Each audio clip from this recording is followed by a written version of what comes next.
FuryBSD reviews, tutorials and gaming.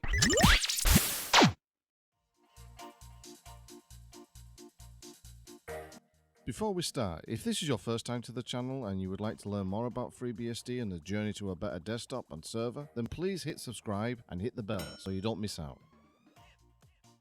I know I covered FuryBSD in a couple of videos back, but that was when I had to build it myself. Now I'm going to download one from the FuryBSD website.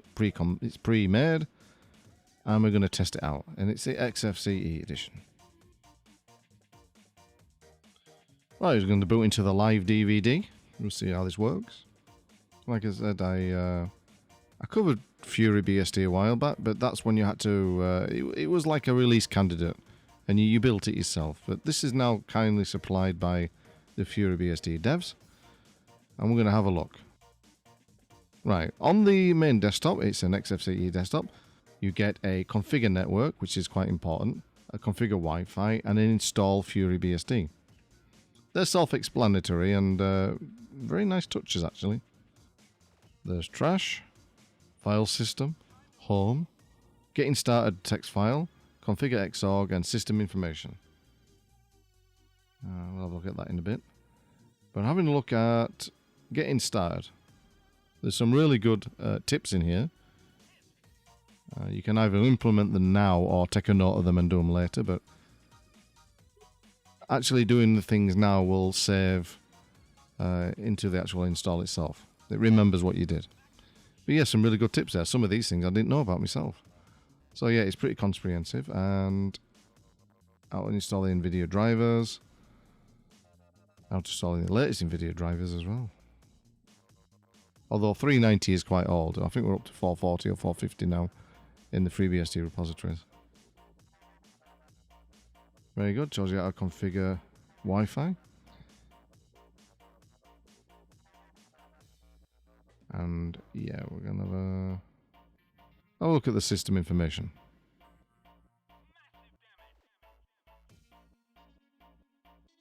Should start up Firefox, and yeah. Well, that one's because we're not connected, we're not getting the internet, but the main one is okay. That's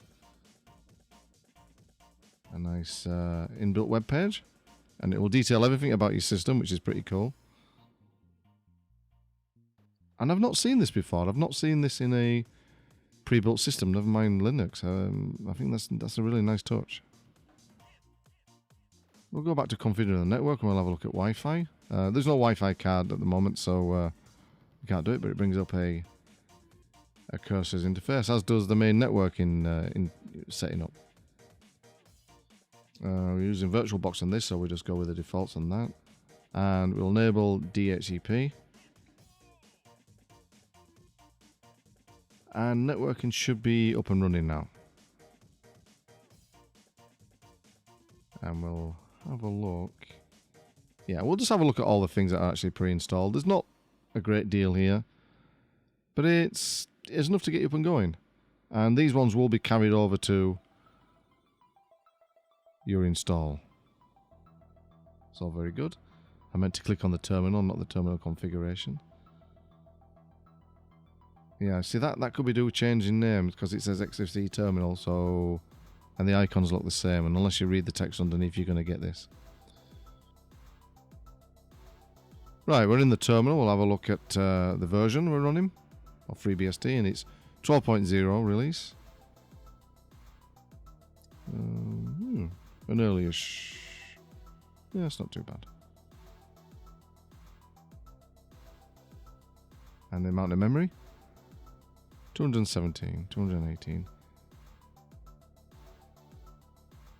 Not bad. Okay. Let's get into install FuryBSD. We'll change the name to test. We'll now configure the disks, and we're using ZFS, of course. Does that by default. We're not going to change that, but we'll change the disks. Go for mirror. No, we'll go for stripe. And select that for VirtualBox hard drive.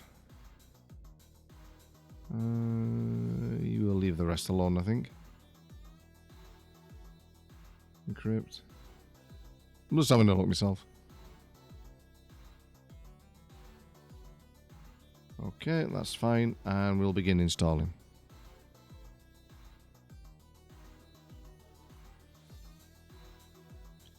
Very nice, very smooth, very polished, very easy. This is I like this. This is very nice. Now we get into the password. And retype it. And this is for your admin or your root password.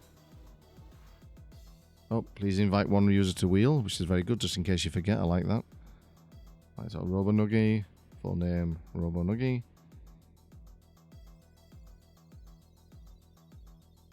Leave that default. I'll leave that. And then in this bit you can't see I've typed in wheel. And default. And keep going until we get to password. There we go. And put it in again. Lockout creation, no. Okay with that. And I don't want to add any more. Very good. Time zone now. As the usual, you know, if you've installed FuryBSD before, you'll know this particular step. Nope, skip that. Time is right. And that's it. Like, it gives a little tip there what it's just done. It's enabled Linux, dbus, DSB driver D, light DM, and that's it. Very good. So they're the essential things to get up and running. And now we're just going to have a quick boot into the newly installed system.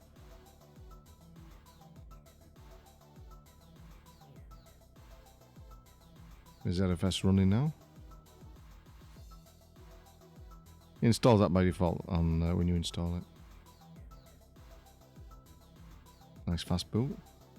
There's a light DM login screen. You know the usual icons at the top. You've got your session name, your various user and your date, and your power off. And you can choose different users, of course, but we just got RoboNuggie, so we'll just put in the password. And we should be booting. Very nice. It looks identical to the live session, of course, with minus the various other helping icons that were on the screen. If you'd have configured it then, before you installed, the settings would have been carried over. And if not, then you can always do them afterwards. But the networking really is one you should do off the bat. It should be done straight away.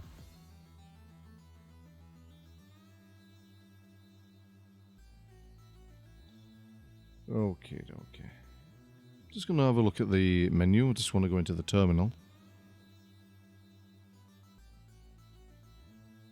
Now I want to have a look at the memory consumption now that we're running ZFS. 376, 77. Not too bad. Yeah, I just want to have a look at check whether networking is configured. It should have been carried over.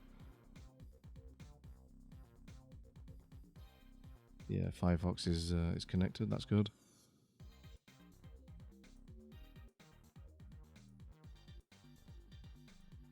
We'll just double check by going to Google.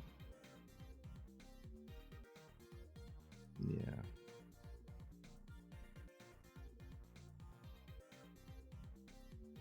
Just have a look. We'll look at the version number. 70.0.1. Okay, it's not bad. And speaking of not bad, we're going to go to probably the best YouTube channel in the world.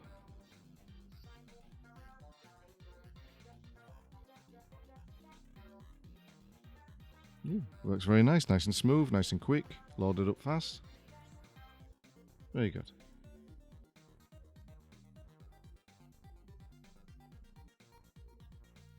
Everything's laid out nice and neat. Everything looks good. And for those aficionados of wallpapers, you do actually get, it's not too bad a selection really. It's there's a lot of stylish ones there. There's some branding ones there, of course. And I like that one. I like this bronze one as I describe it. It looks like fire to me. The little demon in the middle, it looks quite appropriate. I like that. And we'll just open up terminal.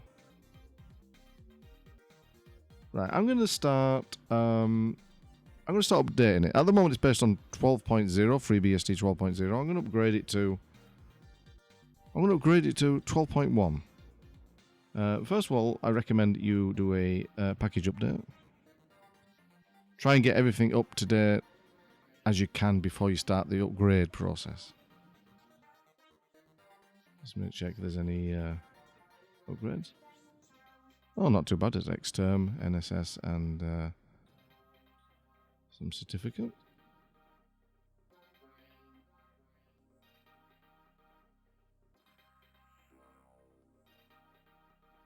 I'm just going to install the updates.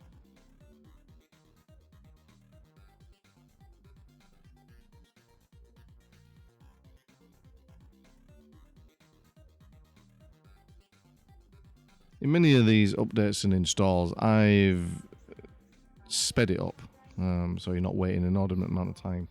Although the overall process of upgrading actually only took just over an hour. It wasn't so bad. It wasn't like the previous upgrade of my main system where it took, are we talking like what, 4 or 5 hours? It was a long time. Okay, they're going to remove that. Okay. So we're going to upgrade to patch set 12.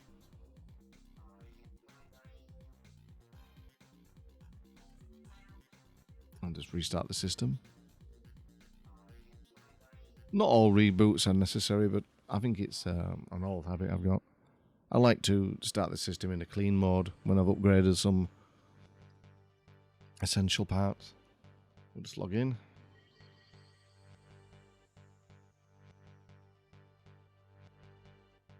Okay, we'll just check again.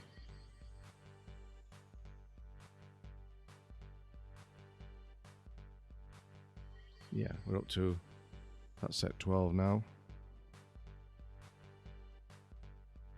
And from now, we can actually start the upgrade process. So it's FuryBSD update again. Upgrade. Switch R. And it's 12.1 release. And as in the previous video when I showed about the upgrade, it should follow the same steps. Yeah, looks reasonable. And the metadata. Right, I'm going to cut this video short quite a lot. I'm going to miss out the entire upgrade process, and the end result is what we're really after. And after upgrading, we're now on FuryBSD 12.1 patch set 1. And that is how you install, have an overview, and then upgrade FuryBSD.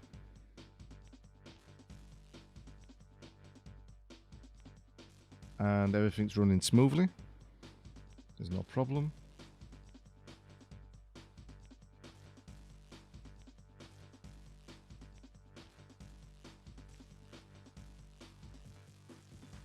And we'll just show you, I just want to show you the FuryBSD website. Because I think it's a very nice website. It's very minimalistic and very modern. You go down and yeah, there we go. To download, there it is. And as you saw there at the beginning, you get some decent download speeds. So yeah. Overall, it's a very impressive. I wouldn't say it was portable. It's a live DVD that lets you install, whereas Nomad BSD is a live spin-off FuryBSD that lets you install. But its primary focus is to be live, a mobile OS. And GhostBSD. Well, GhostBSD is primary. I said this is very much like GhostBSD, but whereas GhostBSD focuses on Mate with a XFCE community spin, this one focuses on XFCE, and they are both very good. It's almost now I don't miss Project Trident at all anymore. This has jumped into the gap left, and it feels like we've always had it. It feels like it's always been here, and the future looks very good. I'm very impressed so far. We have some very polished FreeBSD based operating systems, and I couldn't be any happier. I couldn't choose. I think they all fulfill a different purpose. I think that they're all polished and they're all fantastic in their own way. I prefer vanilla FreeBSD and build it up myself, but if you don't want to do that, then you've got 3 different wonderful operating systems to choose from. And I think it's brilliant. I really do. Fantastic. Well done, the FuryBSD developers and IX Systems. And very good. Keep up the good work, and I can't wait until we get the next versions. Anyway, thanks for watching, and I'll catch you next time. If you want to see more videos like this, then hit that like button. And to make sure you don't miss out, please consider subscribing, as this really helps me help you.